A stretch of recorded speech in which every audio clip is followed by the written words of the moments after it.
Intuit is a company that a lot of people use, and most people don't even know that it's actually a really interesting and very good stock to buy in the stock market. They just had their earnings and they completely crushed it, gaining post market after earnings 8.03%. So let's jump right into this, guys, because I really am curious about this company. It does pay out a dividend, and their fundamentals look really, really solid.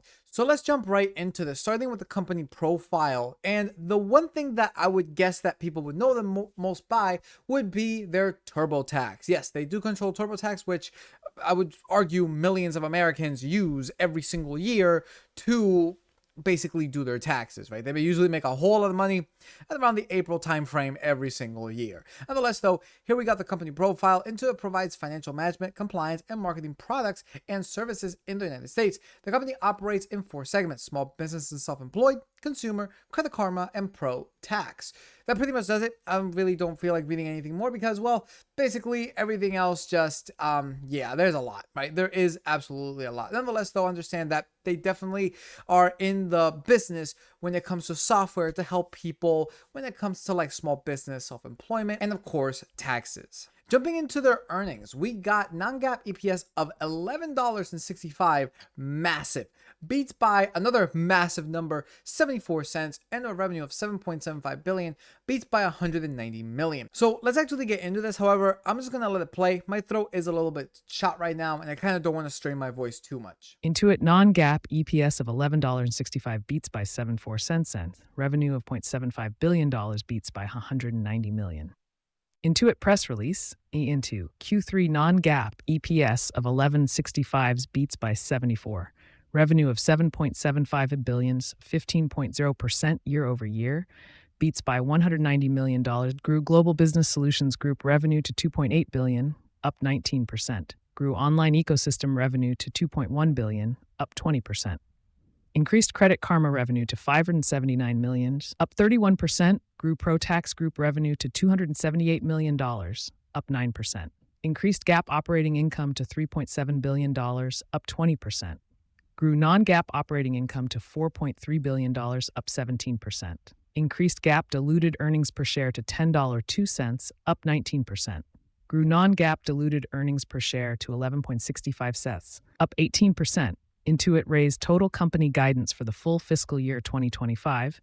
The company expects revenue of $18.7233 billion to $18.762 billion versus consensus of $18.37 billion, growth of approximately 15%, up from previous guidance for growth of approximately 12 to 13%. GAAP P operating income of $4.898 billion to $4.9188 billion, growth of approximately 35%, up from previous guidance for growth of approximately 28 to 30%. Non-GAAP operating income of $7.543 billion to $7.563 billion, growth of approximately 18%, up from previous guidance for growth of approximately 13 to 14%. GAAP diluted earnings per share of $13.19 to $13.24. Growth of approximately 26 to 27%, up from previous guidance for growth of approximately 18 to 20%. Non-GAAP diluted earnings per share of $20.07 to $0.20 versus consensus of $19.36. Growth of approximately 18 to 19%, up from previous guidance for growth of approximately 13 to 14%. The company also updated full fiscal year 2025 segment revenue guidance. Global Business Solutions Group, growth of approximately 16%. This includes online ecosystem revenue growth of approximately 20% and desktop ecosystem revenue growth in the mid-single digits. Consumer Group growth of approximately 10%, up from previous guidance for growth of 7 to 8%. Pro Tax Group growth of approximately 3 to 4%. Credit Karma growth of approximately 28%, up from previous guidance for growth of 5 to 8%. Intuit announced guidance for the fourth quarter of fiscal year 2025, which ends July 31st. The company expects revenue of $3.723 billion to $3.760 billion versus consensus of $3.53 billion. Growth of approximately 17 to 18%. This includes Global Business Solutions Group. Online ecosystem revenue growth of approximately 21%, GAAP diluted earnings per share of 84 to 89 cent, non-GAAP diluted earnings per share of $2.63 to $2.68 versus consensus of 260. So as y'all can see, that is absolutely insane numbers. I mean, those numbers look as good as like a Microsoft in a way. Absolutely bonkers, guys. Absolutely bonkers. So with that, let's jump into, of course, my spreadsheet. And let's take a look at this a little bit further. We got the ticker for INTU, market cap of $186.21 billion with a current share price of, wow, 666 $6.07. It was up today, $6.09. But if we actually take a look at this a little bit further, on the 1 year, they're actually down 0.63. On the year to date, they're up nearly 6%. Now, all-time highs, we can see that it is at 700, well, at least 52-week high, sorry, $714.78 with a 52-week low of $532.65. Forward PE of 34. That is absolutely crazy. Now, just today, guys, as I said, man, we just flew past that 52-week high. Post market up 8.03% or $719.58. Now, if you thought that forward PE was big, I mean, the normal PE, the trailing, is looking massive too, 62.24.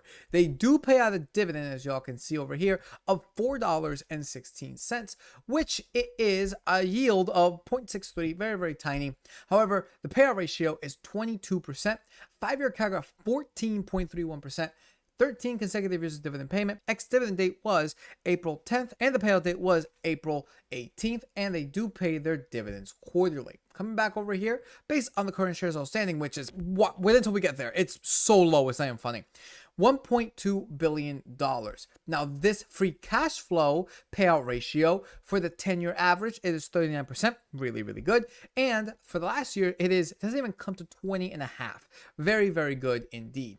Price of free cash flow, we can see that they're barely in line. Wow, look at that. The price of free cash flow on the normal, it's 32.72. On the 10-year, it is 32.9. So it is a little bit cheaper. This one instance is telling us that, yeah, it may be a pretty good valuation right now. That PE, though, a little bit different. Price of sales, we got 10.85, very, very nice, and a net profit margins of 17.69%. Now, if we take a look at the fundamentals, these fundamentals look nuts.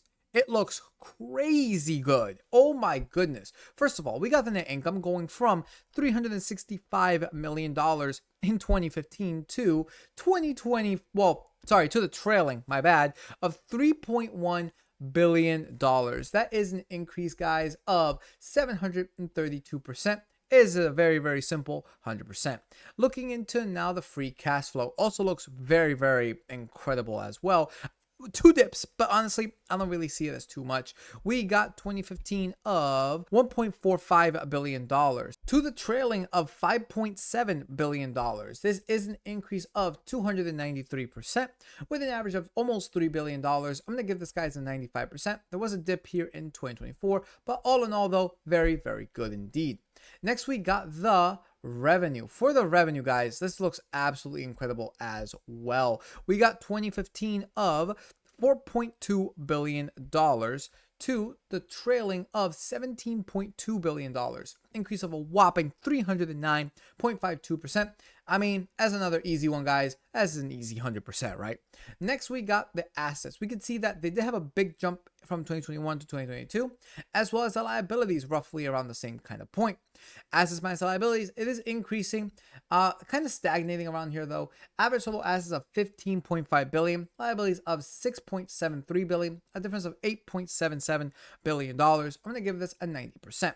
Cash flow minus liabilities is actually interesting because 2022, when they spiked their liabilities, we could see that this is when they actually were a little bit down. But 2018 and 2019, they were near zero, which is really good to see. All in all, though, we could see that, yes, on the trailing, they're at negative $8 billion. However, the average cash flow minus the average liabilities being negative $3.7 billion. I'm going to give this an 80%. And now the shares outstanding. Now, they are increasing it on the 10-year. However, these numbers do not tell the whole tale. So we got over here 2015 of 277.7 million shares to today of 279.7 million shares. Guys, on the 10-year, that is not even a 1% increase. It is an increase. It's not even 1% in 10 years. What this tells me is that they know how to handle their shares outstanding. Very, very nice. And not only that, it's not in the billions of shares, it's in the millions of shares, or the hundreds of millions of shares. So I like that. I really, really do like that. That's why I have to give this 100%. And lastly, cash and equivalents. They currently hold $2.4 billion with an average of $2.4 billion. Overall grade for me, easy 96. I mean, it's a great business, fundamentally speaking. Now let's take a look at the discounted free cash flow. We got, guys, 19.4% for the average free cash flow to revenue growth. So for the low, medium, high assumption, I'm going to go something along the lines of like, I was going to say 18. Actually, no, maybe 17. Let's go 17. Let's go 19. And then let's go up by 2, so 21%. I think that's very, very fair. Now, when it comes to the average net income growth, it's about 30%. Let's go with something along the lines of like, let's say 27. Let's say 20. Let's say 29. Yes, 29. And then let's say 31%. PE, we did see that the forward PE is at 34. However, I can't justify that at all, guys. And my bad, I actually did that one wrong. 29 and 31%. There we go. So I'm going to say something along the lines of like, I'm going to justify actually a higher PE because those fundamentals, I think, justify a higher PE. So I think 34 is roughly around the ballpark where I would put it. I'm going to say something along the lines of like 29 once again. Wow. That is absolutely crazy. So I'm going to say 29, let's say 32, and then let's say, oh my goodness. So that's up by 3. So then let's say 35. Okay. These numbers look nuts. These numbers look absolutely nuts. Share change, we can see that they have been buying back at around 1.87% in the past overall 10 years, but there really isn't too much here. I'm going to go with -2. I'm going to go with 0. And then I'm going to go with +2. I think that's very, very fair in general. And lastly, for the discount rate, I'm going to go with 10.5. And I got this based off of Grok, guys. So it's 10.5, 8.5. Wow, these numbers are looking absolutely crazy. And 6.5%. Guys, these numbers look absolutely bonkers. So I honestly think this is fairly, normally I would put a much lower PE, but these fundamentals kind of justify a higher PE, which is really, really rare. Guys, $1,240 to $4,182. Absolutely crazy. And then with a margin of safety of 5, 10, and 15, $1,054 to a high of $3,973.19. So with a current share price of $666.07, even after the massive rise of 8% because of their earnings, it's still looking cheap. What? That's crazy.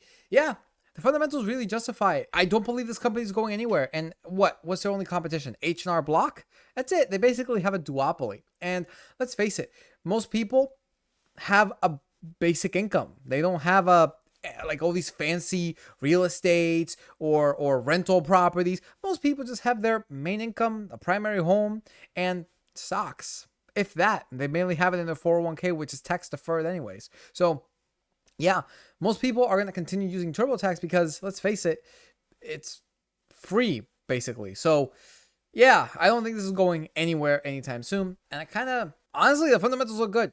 Really, really would. I really, really would buy this. However, right now, priorities are a little bit different, but this does get my stamp of approval that this is a very good buy. But again, not financial advice. Every investment is the present value of all future cash flow. Guys, this calculator is available for free. The 5-year version is available for free for all of you guys to have. The link to that is in the description below to a video that leads you to that link. And if you're on the Discord, you guys can also have that link directly on one of our tabs. So it is there because this is not financial advice and every investment is the present value of all future cash flow. And lastly, when it comes to the dividend, less than 1%, not going to get anything. Putting in $6,215, this nets you $38.82 in dividends every single year. So all in all, INTUIT, I got to say, banging fundamentals. I really do like it. I really, really do like it. And by the looks of it, the stock does seem to be a little bit cheap right now based on my assumptions. Obviously, you guys should make your own assumptions and those numbers will probably be different. But fundamentally, we can pretty much agree on this, that it is looking insane from a 10,000 foot view. Now it's time to do more research and figure out whether or not you want to buy into this company. Anyways, that pretty much does it for this video. Make sure to like, subscribe, comment. Really does help with the algorithm on YouTube as well as Rumble. Make sure to follow us on X at Fatal Investing. And of course, if you'd like to join us on the Discord, which is the best place to catch the live streams, the shorts, and the videos, the link to that is in the description below. So with that said, peace out, and we will see you all next time.